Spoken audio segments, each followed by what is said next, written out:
Money is power, and ladies, it's time to level the playing field.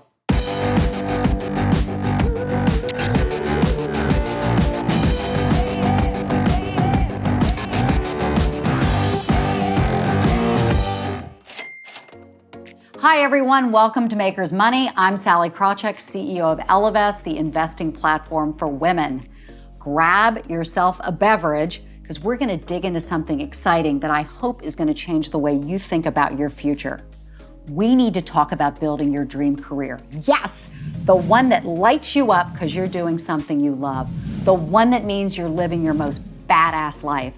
It's never going to happen in a vacuum. You have to pursue your dream career strategically and with intention. Start by looking yourself in the mirror, and I want you to ask yourself 3 questions. Number 1, what does my dream career look like? You need to schedule some thinking time for this. Close your eyes and think hard about your ideal work. What kind of impact do you see yourself making? Are you being analytical? Are you being creative? Are you being persuasive? Are you leading a cause? Are you working on your own? Are you leading people? What makes your heart race faster? Now, once you know what's important to you, the next step is to ask yourself what you're good at. This can be tough for some of us because, after all, ladies don't brag. But sometimes we also don't give ourselves enough credit for the things we're good at because they come so naturally to us. So ask for feedback from people who know you well. Number 2, I want you to assess what experience you need for your dream role.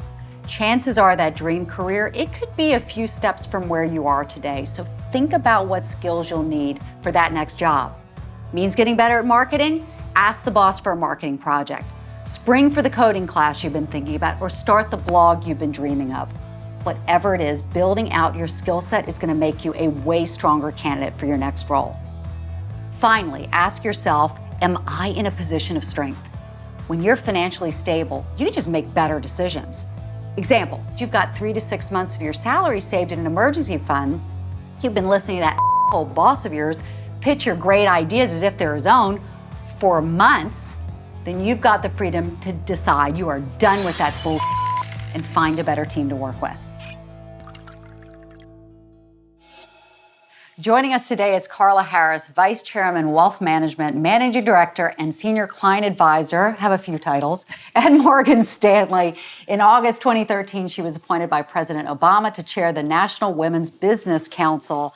Carla, welcome. I'm so glad you can be here Thank you very much, Sallie. It's great to have you. You have been so successful in an industry that doesn't just have guys in it, it's dominated by men. How have you managed to be so successful and navigate those environments? I'll tell you, Sallie, I think it's 3 things. Number 1, as I made mistakes, really being focused and understanding how I got there and what was the mistake and what I could have done differently. The second is, frankly, having the tenacity to get back on the horse again and try it again, as opposed to saying, oh, this is now career limiting. And the third is prayer. Well, I think we as women, the research tells us that we're really embarrassed by our mistakes more than the guys are. And what do? Just power through it? Yeah, the key is to learn from the mistake. What was the lesson here? Why did the universe bring this issue to me, and what was I supposed to learn? Get that and move on. Don't create baggage, because baggage is heavy and it will create a competitive disadvantage as you lug it around. And I tell you also, admit the mistake.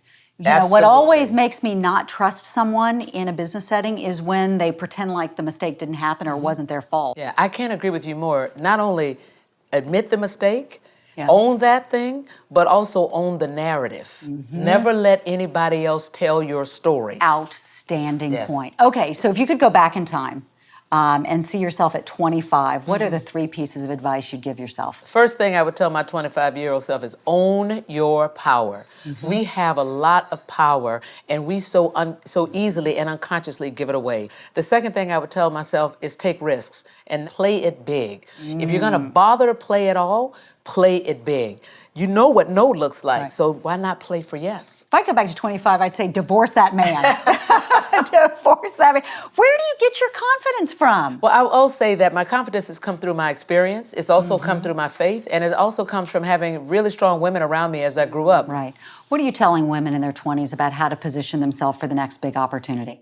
Too often we focus on the performance because we think the performance is the objective thing. You can't debate the performance, but we have to invest in the relationships because, as you know, as you get more senior, it's not the performance that makes the difference. It's whether or not somebody knows you well enough to speak up for you behind closed doors for that critical assignment, that big bonus, running a department. Even when you work in a big company. Absolutely. Right? What are the big mistakes you've made in your career? Where shall we start? There are a lot. Well, we don't have that much time, Carl. No, right. There are lots of them, but here's the one that I really want to leave you with is when you're trying to decide on that next thing to do, make sure that you understand, again, that it's your responsibility to figure that out. Big mistake that I made, I was ready to move on to something else. I went to someone who was very powerful, who could make it happen, and I said, so-and-so, I'm ready to move. It's time to do something different. And he said, so what would you like to do, Carla? And I said, and Weren't expecting that question. Yes, right in that moment, I realized I had lost an opportunity. His job was to make it happen, not to help me figure it out. What's the stupidest thing you've ever done with your money? What's the smartest thing you've ever done with your money? Yes, stupidest thing I've ever done with my money was invested with somebody who was a friend who I thought would take good counsel. And if I had looked at this situation objectively and done my due diligence, the answer would have been no. So that was the stupidest thing I ever did. Smartest thing you did with your money? Smartest thing I did was invest in startups. Are you getting a return on those, or Absolutely. is it just for the fun? Really? Absolutely. Really? Well, you are so great to be here with us. Well, thank you for having me. This evening, what great advice. Thank you. Thank you very much. Okay, now it's time to answer some of the questions that you've sent in. The first question, I'm a year and a half into what I thought was my dream job during college. Now I dread going into the office every morning. What do I do? I get it. I totally get it.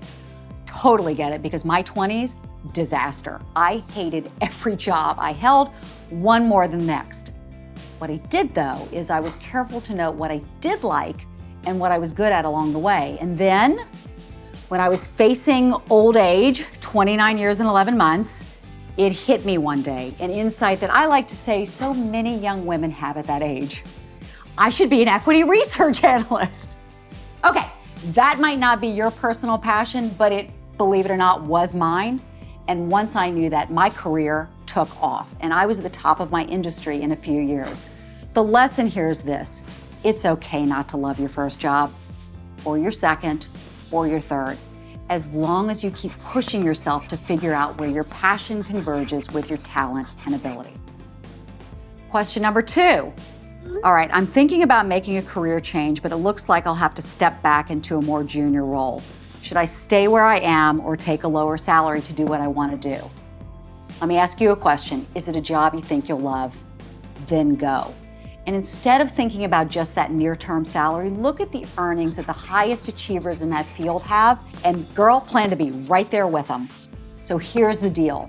Figure out what makes your heart race at work and align that with what you're good at. That's how you'll build a career that brings you satisfaction and, importantly, makes a meaningful impact on the world. Huge thanks to the hugely talented Carla Harris for joining us.